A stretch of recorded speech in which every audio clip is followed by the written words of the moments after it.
ఎంత కిరాతకుడు అంటే ఇవాళ ఏం చేసిండు ఎరికేనా? ఎప్పుడన్నా వాన పడితే ఇట్లనే 1908లో, ఈరోజు కాదు 1908 అంటే 117 ఏళ్ళ కిందట హైదరాబాద్కు వరదలు వచ్చినాయి మూసీలో. అప్పుడు నిజాం ఉండే. నిజాం ఏం చేసిండు, మళ్ళీ ఎప్పుడు ఇట్లా రావద్దు హైదరాబాద్కు వరదలు అని చెప్పి ఆ మూసీ మీద 2 చెరువులు కట్టిండు పెద్దయి. గండిపేట అంటాం చూడు మనం, ఉస్మాన్ సాగర్, హిమాయత్ సాగర్, ఆ 2 చెరువులు కట్టిండు. కట్టి ఎందుకు కట్టిండు? అవి బ్యాలెన్సింగ్ రిజర్వాయర్లు అంటారు వాటిని. పైకి వెళ్ళి వరద వచ్చినా అందులో ఆపుకొని నీళ్ళు ఆపుకొని కిందికి మెల్లమెల్లగా ఇడ్చుకుంటూ పోతే కిందికి సిటీ మునగదు. అంటే ఏం చేయాలి?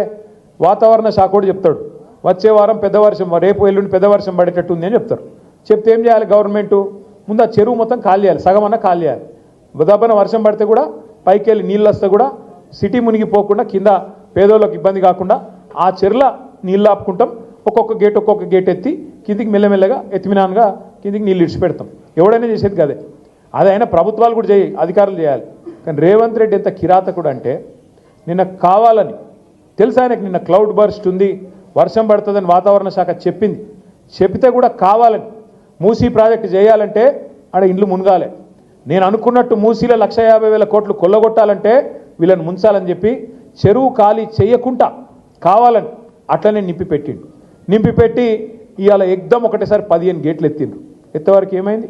ఇలా ఇమ్లీబాన్ బస్ స్టాండ్ మొత్తం మునిగిపోయింది. మొట్టమొదటిసారి చరిత్రలో ఇమ్లీబాన్ బస్ స్టాండ్కి ఎప్పుడన్నా నీళ్ళు వచ్చినాయి? ఇదివరకు మనం పోలేదా? ఇమ్లీబాన్ బస్ స్టాండ్ చూడలేదు ఇదివరకు. ఇవాళ అది కూడా మునిగింది. ఎందుకు? ఒక్కటే కారణం. ఏం చెప్పదలుచుకున్నాడు రేవంత్ రెడ్డి?